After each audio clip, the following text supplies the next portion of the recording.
Godzilla 2000. I was kind of amazed rewatching this movie at how stupid it is. Like, I didn't remember it being this bad in some places. Uh, aliens are back, except it's the one alien, it's the monster, Orga. I've seen a lot of people say, like, Orga is, like, a really bad design for a monster.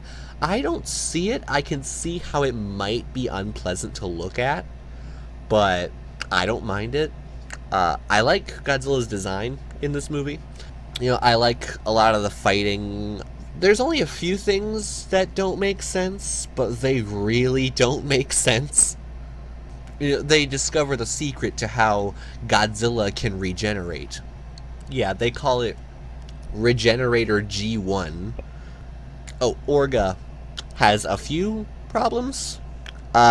He sleeps at night. He sleeps, when there's no light.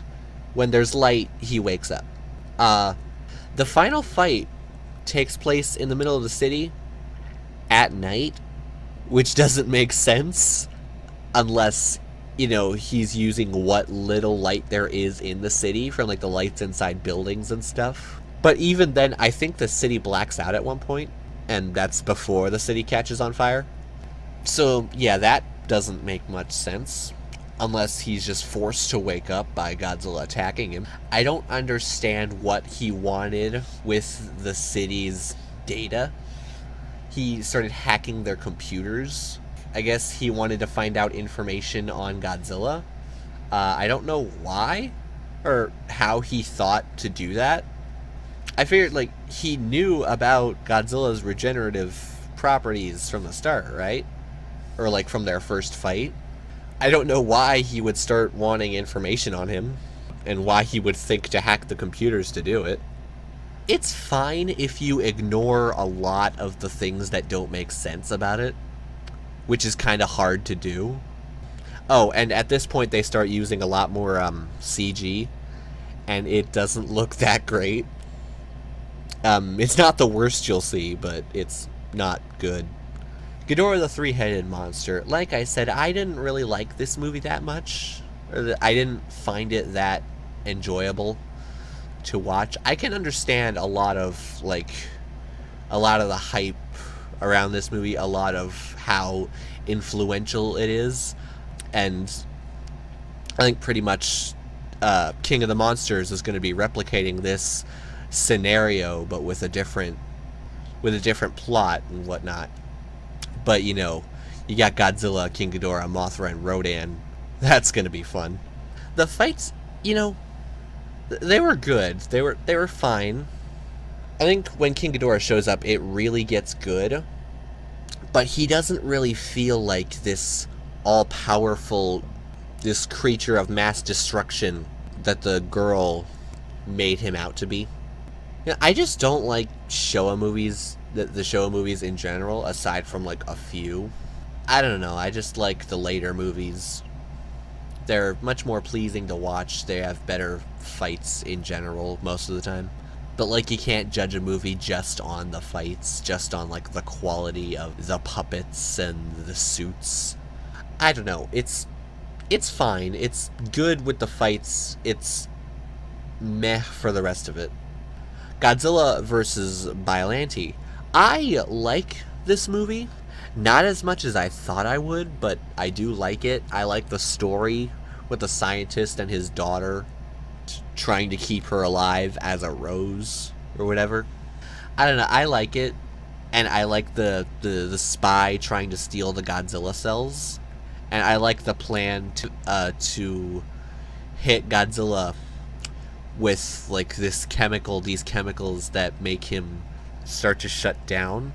The fights, they were good, but a big problem is that they don't last that long. They last about as long as each Final Wars fight, except there's only 2 of them, so you only get, like, 5 minutes of total fighting. That's a major problem. And again, the psychic, she's introduced in this movie, but she is never explained. They don't explain where her powers come from. She's just like, oh, she's here, she's a psychic, she can talk to your roses. Like, why? How? Where did she come from? Why does she have powers? Explain these things to me. Yeah, I just didn't really find her story throughout this entire series that interesting because of that. Godzilla, Mothra, and King Ghidorah, giant monsters, all-out attack. You'd think with a title this long, they would find room to include Baragon's name, seeing as he's also in this movie. But they don't. You know, this movie was directed by I don't know if it was directed or whatnot, but it had the hand of someone who worked on the Gamera Heisei trilogy, which I like those movies. Those three movies are the best in all of Gamera's movies. But I don't think it works with Godzilla. It kind of does, but it also kind of doesn't. I like Godzilla's design. He's really intimidating. Ghidorah's not so much. He's really short-necked, really short-winged. He looks kind of cute, if anything. He looks like what Ghidorah would look like as a baby. But, yeah. The CG, I think, is the worst in this movie. But there are moments where it's good, or where it's okay. You know, the story with the three guardians, the guardian monsters, it's not that good, in my opinion. The end doesn't make sense. Godzilla gets a drill missile shot at him from inside, and it drills out his shoulder, and then from then on, when he tries to use his atomic breath, it comes out of his shoulder, for reasons, and he tries it 3 times. After the 3rd time, he blows up. Could someone please explain to me how that's physically possible? Because I don't get it. If anything, that extra hole in your shoulder should be like an extra vent for the pressure to be released. So there's like even less of a chance of you blowing up than if you just had the one escape for your atomic breath out of your mouth. But, the music, it's pretty good. There are some songs that they're not very memorable, but a lot of it is really good. Godzilla 2014. A nice reboot for the series. A nice reboot for America, especially after 1998. It has this problem. It's more focused on the story of the humans, the story of the soldier trying to get back to California, and his girlfriend in California waiting for him, that it doesn't spend as much time as it should on Godzilla. It is infuriating how many times they cut away from him, even as the final fight is happening.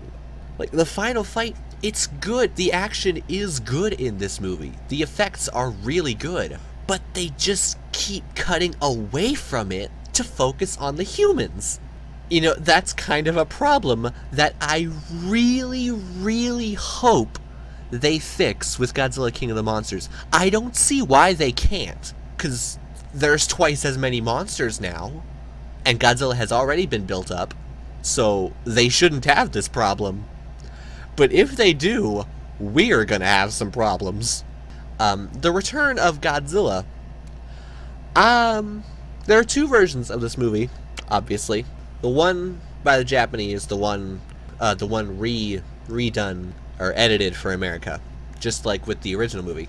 I watched the Japanese version, which I've heard is a lot better than the one with Raymond Burr. You know, I like it. I don't like Godzilla's design that much. I just feel like the teeth are a little too long in some places. It doesn't really make him look that intimidating. He just kind of looks goofy.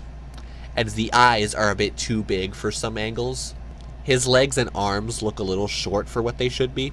But, you know, it's military against Godzilla, which, you know, that's always nice.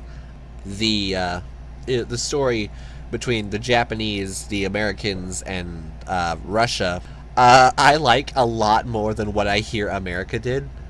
Like, America apparently made Russia out to be the bad guys in that movie. But in this, the Russians sent the bomb by accident, or like the missile by accident from a satellite. And Godzilla follows birds now, or follows bird calls. I don't know if I completely understand that, but I thought it was fine, and it led to kind of a sad ending where he falls into a volcano and screams as he falls. That was kind of sad. Oh, the Super X is pointless in this movie. And I forgot to mention, it was really pointless in Godzilla vs. Biollante. Everything it does in this movie and Biollante, a jet could have done. Like, yeah, the Super X2 had the mirror that reflected Godzilla's beam at him. And it kept doing that for like 5 minutes. But after the mirror got destroyed from too much heat, then it just turned into another jet. And there was absolutely no point to the scene. It didn't, it slowed Godzilla down a bit. It didn't, alter his course. It didn't do anything substantial that, could have warranted it being not pointless. It just, in both movies, the Super X is pointless. There's just, anyone who thinks it isn't, please explain to me how it was substantial in any way aside from leading to the Super X3 in Destroya. Please explain it to me. Terror of Mechagodzilla. I like this movie much more than Godzilla vs. Mechagodzilla. I like that now there's two monsters Godzilla has to face rather than two monsters fighting Mechagodzilla. It feels much more tense. The aliens are back. Fine, sure, they were in the first one. It makes sense. I don't like it, but it makes sense. Titanosaurus, I really like as a concept. He's not a bad monster. He's just being forced to do things. And that is kind of sad. Especially given the fact that he doesn't really ever have closure by the end of the movie. He doesn't really get his moment of redemption, get his moment of, oh, I was being controlled, I gotta leave, what am I doing here? He's just kind of out of the movie after Godzilla kicks his butt. I like it. I like the mad scientist. I don't really like his daughter. The humans were alright. The scientist was really, really good.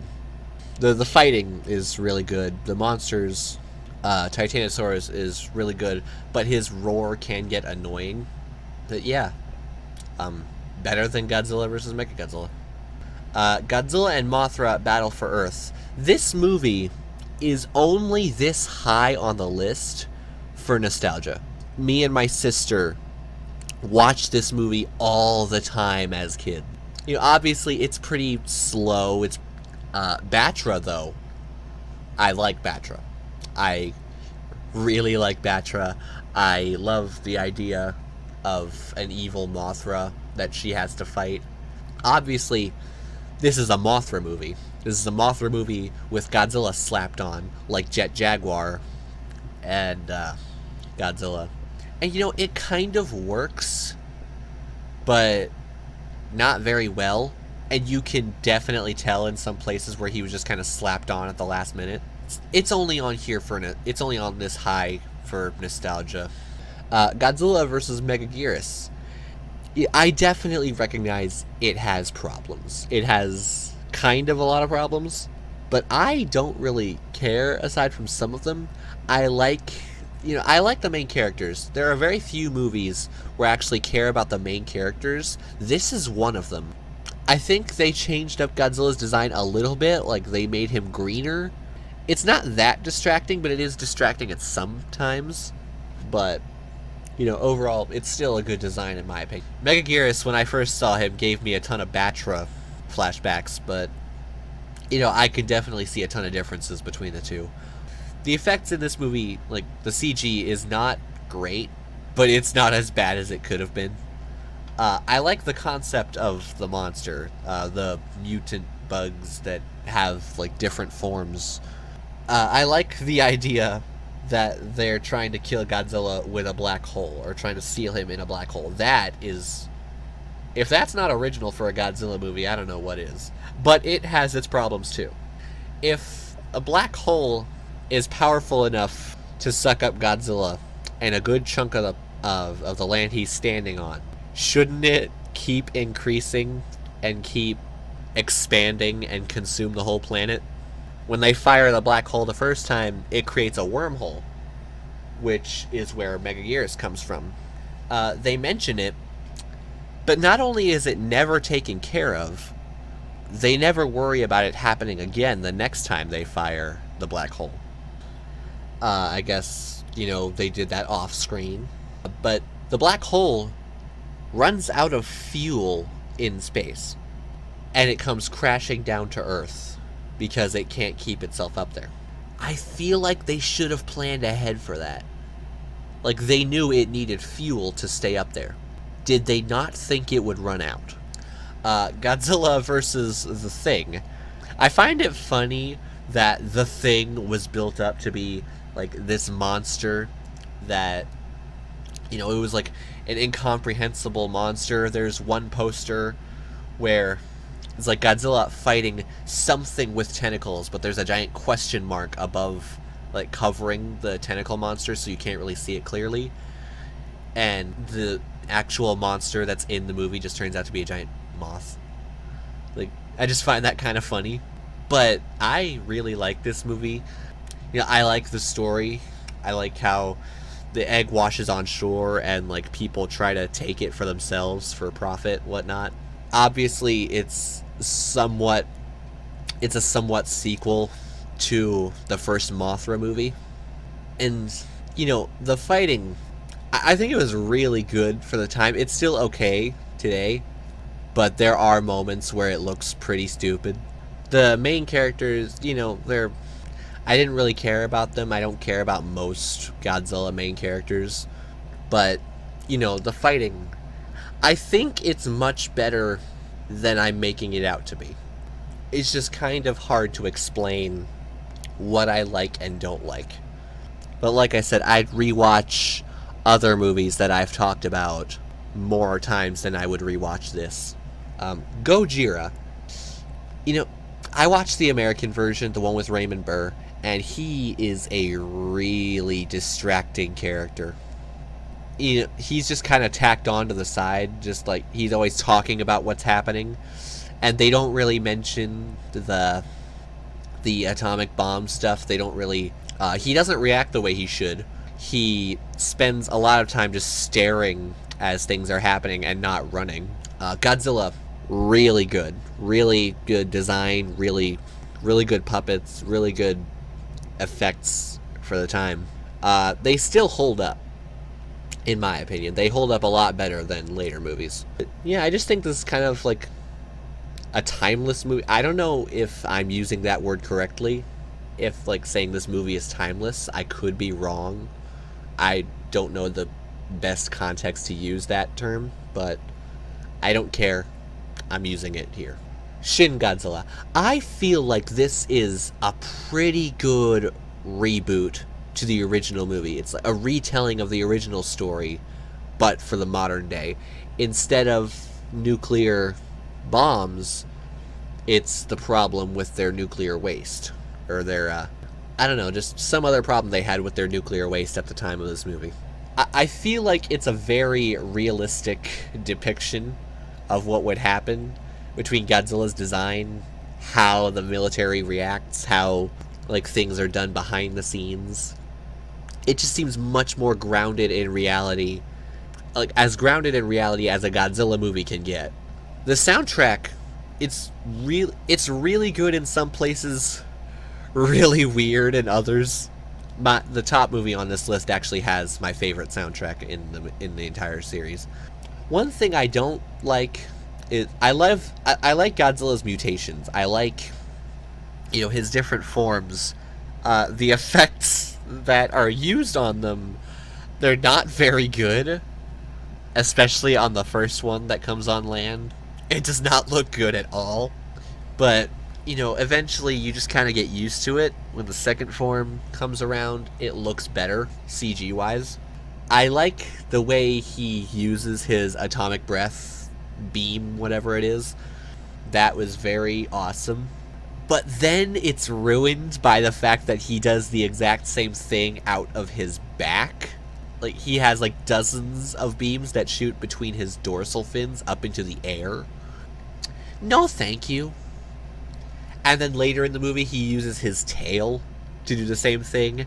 Just stick to the mouth. Godzilla Tokyo SOS. A lot of lists I've seen put a lot of the Millennium movies lower on the list. Except for GMK. They always put that somewhat higher on the list. I don't understand why. This movie, I really, really like. I really, like, I love that the Mothra story is continued from her original story. They even got the same actor who played the main character. He's now a grandpa. And that's really good. This is my favorite Godzilla design. It also had, like, obviously it rehashes a bit of the same stuff from Godzilla against Mechagodzilla, with like the story of how Mechagodzilla is made from the bones of Godzilla, of the very first Godzilla. And, the fairies are like, oh, that's a bad thing. You need to stop right now or Mothra's going to kill you. And they replace the main character from Godzilla against Mechagodzilla with this guy, this technician. I don't really like him that much. The fights, I really like the fights. But yeah, I still really like this movie. Godzilla vs. Mechagodzilla 2. There are very few things I don't like about this movie. This is my favorite. Well, this was my favorite Rodan design. I think King of the Monsters has kind of taken that title. I like the two brains thing for Godzilla. It's alright. It's never brought up again in the future. So it kind of feels like it's just kind of like they forgot about it. I love the baby Godzilla. The scenes with him and the humans, we really like it, but we don't really like the human scenes themselves.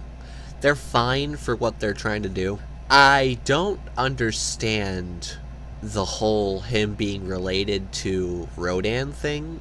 Rodan's like the uncle, or like, I don't know what they're supposed to be. I don't know what it was going on between them, but they have some connection that I don't understand. And, this Mechagodzilla, a lot of people say, like, oh, he looks too dopey, he looks too, like, round in the cheeks or whatever. I don't mind that. I don't mind his design at all. He couldn't really do much with the fighting. There's a lot of, like, bullets and stuff, and a lot of stuff. Not a lot of actual, like, hand-to-hand combat or biting or whatever. At least coming from him.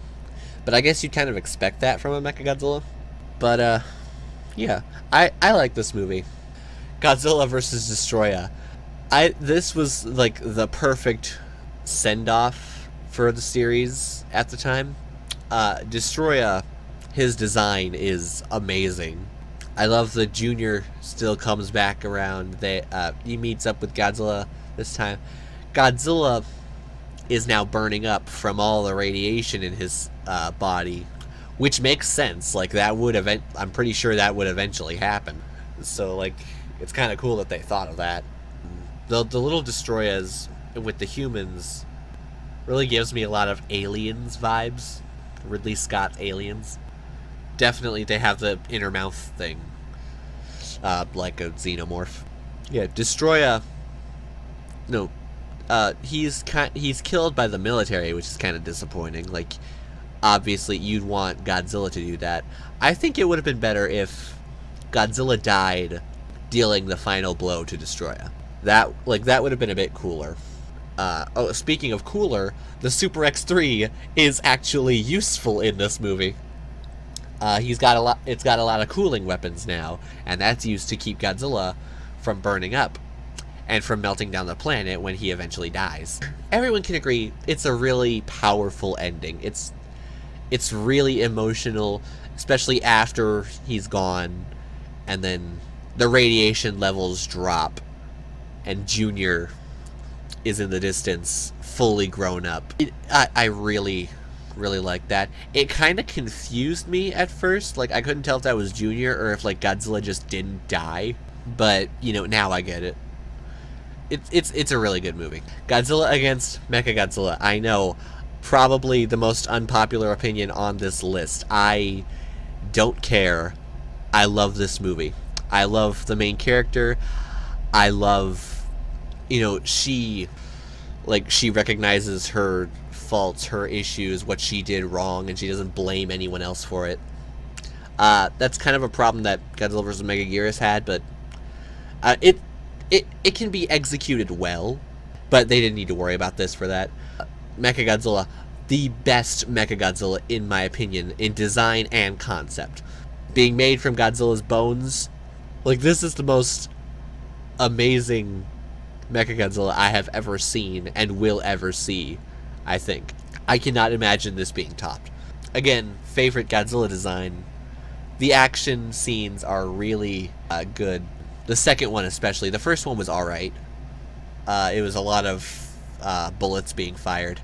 I love that Mechagodzilla ended up going berserk because of a genetic memory in the bones. That was a really interesting touch. It's never really brought up again after that, which is kind of confusing. Except in Godzilla Tokyo SOS, when that genetic memory causes Mechagodzilla to take Godzilla to the ocean, where they both just end the movie. So that's a little disappointing, but I don't care. This is my favorite Godzilla movie of all time, and I don't see it being topped. Unless King of the Monsters ends up being extremely good, which I think it might, judging from what I've seen. I cannot wait to watch it. Also, best soundtrack in the movie. Like I told you, this movie has my favorite soundtrack. This and Godzilla against Mechagodzilla. I love the soundtrack in this movie. It's just so memorable. I'm thinking about it right now. I'm not gonna sing it because, you know, copyright. Maybe, I don't know how that works, but yeah, I love it. I love this movie. I love everything about it, except for the main character, the guy, the dad scientist who works on Kiryu. I don't really like him that much. He's kind of cringy to watch, but he's not that bad all the time. But other than that, I love this movie. If you sat through this whole thing, thank you. I don't know why you would, but I'm not going to complain about it. Anyway, see you in the next video.